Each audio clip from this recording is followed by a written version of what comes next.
So we just hit level 100 in hardcore solo, playing our Bleed Hammerdin. Going into this, visually speaking, this looks kind of similar to a build that I played in the past. You can find it on a different YouTube playlist. It's a Smite Hammerdin that scales the spell damage of Smite and procs it with hammers on a paladin. So this build looks kind of similar to that, but the way that we're scaling our damage and the kind of modifiers that we get to free roll while we're walking through our monoliths is totally different. I wasn't sure how this build is going to do. The only build plans, the only build guides that I've seen on YouTube before I started this build, well, they're kind of old, and I didn't really see anything updated for the current patch, which is 0.8.2, which is where I'm playing right now. So I wasn't really sure how this was going to hold up. But, so the reason that we're playing this build, not only because I really like the hammer playstyle, and I like proccing Smite, and it's really fun to play, not only that, in patch 0.8.3, which is the next patch that'll come out, there's a unique pair of gloves, and it'll be called Salt the Wound. So Salt the Wound, it'll have some damage over time, it'll have some crit multi on it, and you might be thinking to yourself, crit multi? Why would you want crit multi on a damage over time build? Well, Salt the Wound is going to have crit multi, critical strike multiplier, converted to bleed effectiveness and poison effectiveness. I don't know exactly how it's going to roll. Maybe both those rolls will add up to 100, maybe they'll only add up to 90 or something else, but in any case, some of the crit multi is going to become damage over time in the form of bleed effect and poison effect. And remember, anytime that you have bleed effect or poison effect, that's the base damage of bleed and poison. So for us, for bleed, it's 53 damage per second. We're going to talk about like a non-crit and a crit build planner. So what this build looks like right now, and then what this build might look like in the future when we get that new pair of unique gloves. So let's talk about the skills first. Then we'll move on to the mastery, the gear, and some idols, and then any particular, like, you know, in-depth stuff about the build after that point. So for the build itself, we're playing hammers. We have 20 and then plus 3 because of my relic. But I want to show you like what you would level with and then what you would change to once you start scaling bleed. So we're going to add plus 4 to our mana cost over here. We're going to make the hammers not only spin in an orbit, but they're also going to orbit our character here. And then we'll spec over to Ballista to get some more damage multipliers and some -6 to mana cost. Beyond that, the other kinds of things that we're specing into, while leveling, we want as much damage as possible. It doesn't really matter if it's bleed damage or hit damage, so we can do something like chance to deal double damage. Once we start scaling bleed, or once we have like, you know, at least 100% chance to bleed, so we're getting at least 1 bleed every single hit, we want to spec out of this, because this is only hit damage. It doesn't scale the bleed, so it's not scaling the part of the build that we want to scale. Most notably, I think, coming all the way down here for this weighted hammers, this slows down your projectile speed. We have all 5 points in here, but you notice that I'm 23 out of 20. If I only had 20 points, here's what I would do. 1 point in weighted hammers, 1 point in winged hammers, and 1 point in guardian zeal. If you only have level 20, I would trim all of those. If I only had level 22 for my hammer throw, I think this guardian zeal would be my last thing to trim. Next up, let's skip over Abyssal Echoes for a time being, but let's talk about Smite, because Smite's like the other key defining feature of the build. So as we are running around, we're going to be having the hammers rotate around us, and then we have chance to cast Smite when you hit with a throwing attack.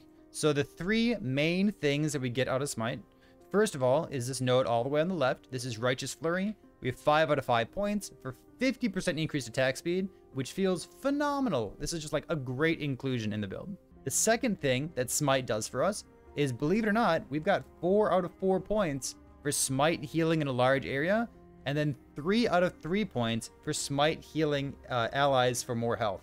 Smite is the only thing that I have in my build all the way to level 100. Farming empowered monoliths, farming empowered bosses. It's the only thing in my build that heals me. I don't have any leech, I don't have any life gain on hit, and yeah, honestly, because we're proccing Smite so often that the game kind of lags a little bit when I jump into a pack of monsters, but it's proccing so often that only these points right here, I don't need any more healing than this. So the third thing that Smite does for us is this node up here, Panacea. It has a chance to cleanse. Enemies have a 100% chance to shred armor on hit. All those nasty things. Well, every single Smite, with the hundreds of Smites that are going off, every single Smite has a 24% chance to bring us back down to 0. Bring us down to 0 stacks of chill, 0 stacks of armor shred, 0 stacks of anything. The third thing I want to talk about is, we're still not going from left to right. Let's talk about Holy Aura. So our character's a paladin, and Holy Aura is kind of like the defining characteristic of a paladin. we're going to spec into a bunch of things for some block effect, some percent endurance as well. We have some throwing attack speed and chance to gain haste on hit with our throwing attacks. And then just like a bunch of physical damage. Remember, physical damage scales bleed, and we're a bleed build. And then attack speed as well. So pretty normal looking stuff here. We won't spend too much time on it. The fourth thing to talk about is Sigil of Hope. Sigil of Hope, we passively generate these while we're clearing maps, or while we're clearing monoliths and echoes. So we have a 6% chance on kill. You'll need to periodically summon a Sigil of Hope. So one of the reasons, and we'll talk about this later, one of the reasons that I've sacrificed some damage in my build in order to have 3 idols here that have a chance to cast Smite on hit is that for me, my helmet has mana gained on Smite use, which does proc if I'm proccing Smite and not using it directly. So these Smite idols give me mana back. They help me sustain my mana, and they specifically help me sustain mana against single target. And single target is when I'm not going to have automatic generation of Sigils of Hope. Because I want to keep my Sigils up as much as possible, and I want to kill bosses safely, I want to have a way to sustain mana on single target, and that's how I'm doing it, with those 3 Smite idols there. Because of how we've spec'd these things, we have 4 maximum Sigils, we have some extra block effect, some extra armor over here. Because we've spec'd this way, Sigils of Hope, when we have all 4 of them up, compared to when we have 0 of them up, they make us about 50%, it's actually a little bit more than 50%, it's a little bit more than 50% tankier overall, which is like a huge bonus to how tanky we are. Our EHP is about 18,000 against hits when we have this up, and it's only about 11,000 against hits when we don't have Sigils up. The last thing we're going to talk about is Abyssal Echoes. So Abyssal Echoes is kind of the oddball out, and we didn't include it until very late in the game. Our first thing that we spec'd into instead, well, we were using Lunge. And Lunge feels great to use for a couple reasons, right? Taking no damage while lunging is great, and also having 2 lunge charges makes your map clear feel really nice and snappy. You basically always have a lunge up, and you can just like zip, zap, zoop through a map nice and fast. So we thought to ourselves, well, we're playing a bleed build, and bleed is damage over time. Abyssal Echoes hits cause enemies to take increased damage over time. It's basically 30% more damage, which is slick. So the things that we've spec'd into that are important here, we have tons of mana efficiency and +1 echo and +1 echo here. So it casts 3 times total. And then these last bits are coming down here. We're skipping the part that says reduced enemy armor. Because we're bleed build, we're damage over time, and bleed does not get negated by armor, because armor doesn't work against damage over time. So these last points down here, we're inflicting temporal blight for 2 seconds, with a little bit longer duration and a little bit increased effect. So this reduces attack cast movement speed, and then we also have chill on top of it. We have a lot of attack cast movement speed slows that are going on. So those were the skills. I've already referenced the gear a little bit, specifically the helmet, because the helmet's our source of mana sustain. So let's talk about the rest of the gear here as well. When we start with the helmet, we have a physical damage bleed duration hybrid mod. This could be bleed effect as well. I think bleed effect would actually be better, but this one was exalted and looked prettier, so I ended up using it. So bleed effect and mana gained on smite use would be the kind of prefixes you want, and then some kind of like health or percent health, or maybe a void res or something like that if you need some kind of suffix. For our amulet, we have damage over time and physical damage. For our chest piece, we could have strength or dexterity. Both of those are going to scale hammer throw. If you're really in a pinch, those are things that you could use. The strength is not the most important part of this, but we do have a tier 7% increased health, which is enormous, and then a little bit of bleed effect as well. For our weapon, ideally we would be using an axe. The benefit of using an axe is that the implicit is chance to bleed on hit, which is inherited by hammers, right? So something like 52 melee physical damage, the implicit on this axe, well, melee physical damage doesn't do anything, but chance to bleed on hit does. The benefit of using an axe is that there's also chest piece modifiers that say things like chance to bleed on hit while holding an axe. Well, that's a global modifier, and that gets inherited by our hammers. So that's the kind of thing we would like, ideally. Let's talk about rings real quick. Rings should be damage over time or physical damage as the prefix there. But strength, it just kind of is what it is, and it's good enough for us. Remember, strength is 4% increased damage for our hammers, which is inherited by bleed, which is great. And strength also gives some percent armor, which is a nice way of scaling our defenses additionally. We also want, importantly, the -3 attack mana cost. We want the -3 here, and we also want the -3 here. Let's talk about the belt. Belts are boring. We have health, percent health, and physical damage. It could be a white belt, and you could probably make something that's very reasonable very easily. Let's go on to the gloves. If these gloves were tier 2, tier 2, tier 2, tier 2, they would be just about exactly as good as they are right now. Things like health and percent health, things like block chance, because we're scaling a lot of block chance in our build. For the prefixes, you want things like strength, dexterity, or ideally, if you only care about damage over time. And then the throwing attack speed is exactly what we're looking for. For the boots tend to be pretty similar across all builds. You could have health, percent health, or health, hybrid health as the two suffixes. We opted into armor because we wanted another way of scaling up that layer of defense. And then for the prefixes, either strength or vitality as a way of scaling offense and defense, and as much movement speed as you can get. The relic here, this is not a particularly good relic for our build. It's beautiful, but it's not a particularly good relic for our build. So the base type is block chance and health gained on block, which is exactly what we want. We'd like to have +1 or maybe even +2 to hammer throw. I think that would be the most important thing for us. And then the suffixes could be health, endurance, and whatever res you're kind of missing, right? So the critical strike multiplier, we could use this in the future because we've already talked about something called Salt the Wound, which is that new unique pair of gloves that is coming out in 083 in about a month time from now. So currently my build does not use crit multi for any purpose. So our shield is just as much block as we can get. We have 25 implicit. You could use an iron glass shield as well. So the all resistance, elemental res, percent increased armor, something along these lines is what you'd be looking for on whatever shield you end up using here. For our idols, we mentioned having the chance to cast Smite on hit with throwing attacks, which we're using to proc Smite. And because we're using a weapon that has chance to bleed on hit, well, chance to bleed on hit, it doesn't care if you're using attacks or spells. So that's why you'd want, you know, an axe that has a global chance to bleed on hit with a global chance to bleed on hit suffix, and maybe even the body armor prefix modifier that says chance to bleed on hit while wielding an axe. Because all of those, because they're global, apply to Smite as well.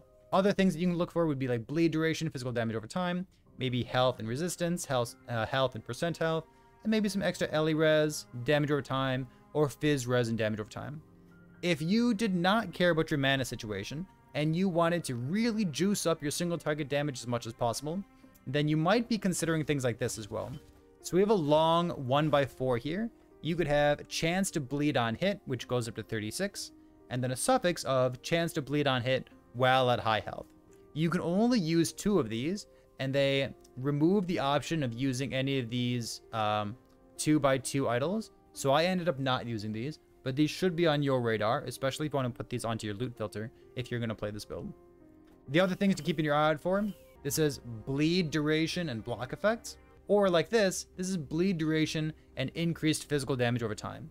So if you had another one there, that'd be a nice way of juicing up your extra damage while also having all of your mana sustain here. This situation here, getting the nice mana sustain and having these huge block effectiveness that goes all the way up to 475. For me, playing in hardcore solo, trying to get all the way to level 100, these felt super, super good. The last thing here is to talk about our masteries as well. So we're going to talk about the 22 points in our base class, the 75 in Paladin, the 10 in Void Knight, and the 5 more points in Forge Guard. So let's start with the Sentinel class. We have a whole bunch of defensive modifiers here. So we have Strength, which gives us 4% increased damage, so 4 times 8 is 32. Then we have a little bit of Vitality, and 1 point into Gladiator.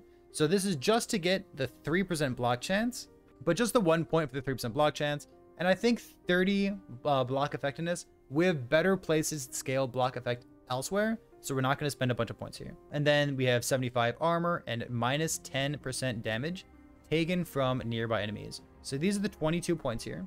Let's move on to the 2 off masteries first. This mastery here, we've got a couple points into Void Knight, just enough to pick up Abyssal Echoes because we're including this in our build. And this is some health, fizz resistance, and void resistance, which makes our gearing process super easy. In Forge Guard, initially I only had 1 point in this, because I just wanted a little bit of block effectiveness and that 2% block chance that doesn't scale with the number of points you spec into this. Later on, once I got to like level 90, I was looking around my mastery for more points to spend, and I ended up speccing all 5 points into Steel Aegis here. And then for our mastery, because we're actually playing a paladin here, you're going to see a lot of life and defensive modifiers. We have physical damage, physical penetration. This scales everything that we need, because physical penetration, remember, damage over time in Last Epoch can penetrate, so this fully helps our build. We have 5 points here. This is for block effect and the extra block chance. These were some of the very last points that I spec'd into my build. At first, I had 8 points in conviction, and then 1 point in honor, and 1 point in valor, just enough to get over to Flash of Brilliance, and then I kept leveling from there. After I got to like level 85, level 90, we started rounding out some of these points as well to pick up some extra vitality. But early on, I did not prioritize this. We have 10 out of 10 points in Flash of Brilliance. Blind, we can blind our enemies. It's an extra layer of defense, which is great. We have 7 out of 7 points onto health and necrotic res. Again, this makes our gearing process super easy, which is excellent. We have 1 point here, 1 point here. We're removing our chance to dodge altogether, but we also gain a 5% chance to block, and block is my primary form of defense other than, you know, sustain, armor, things like that. We have some points here. This is percent increase armor and crit avoid. Between the 40 crit avoid on faith armor, this node, 8 out of 8. Between the 40% here, the 35% that you can get on your chest piece, and the 35% chance you get on your helmet, well, that completely caps you. Down here is some of our relevant damage nodes. I mentioned previously that while I was leveling, I was taking those chance to deal double damage nodes in the hammer skill tree. Once I got 5 points independence to get a 100% chance to bleed on hit, that's when I ended up speccing out of hit damage. After that, we have 7 out of 7 points of redemption. This gives us increased bleed effect, which is great. And then we have 12 out of 12 points in reverence of duality for 24% increased health, 24% increased damage, and a little bit of healing effect, a little bit of mana. I think the last thing that we need to talk about is what this build might look like once that new unique item that comes out, Salt the Wound, distorts what we're looking for, right? So instead of looking for things like damage over time and physical damage, well, Salt the Wound rewards us for stacking up global sources of critical strike multiplier. So we can get crit multi on an item like this. We could have physical damage and crit multi, and then crit multi would get converted into bleed effect, which is all of our base damage, which is huge.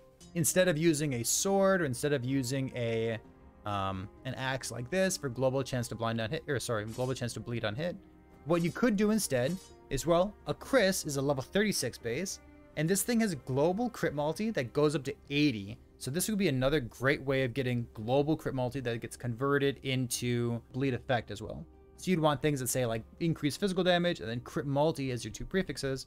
And then your 2 suffixes would be this normal things like bleed on hit, chill on hit. A katana is a little bit faster, but again, we don't really care about the speed of the item. We're just looking for like the crit multi implicit. And then you'd look for, again, crit multi, physical damage, damage over time, something like that. And then your suffixes would be the same. Chance to bleed on hit, chance to chill on hit. I'm kind of looking forward to this. I'm going to shelf this build for now that we've hit level 100. We already know that this character is good. It's been a blast to play. It's, I don't know, something about the hammered in playstyle. I like that the hammers follow you. I like that you can kind of wind them up and then charge into a group of enemies. And then all of your smites are going off and all the bleeds are going off.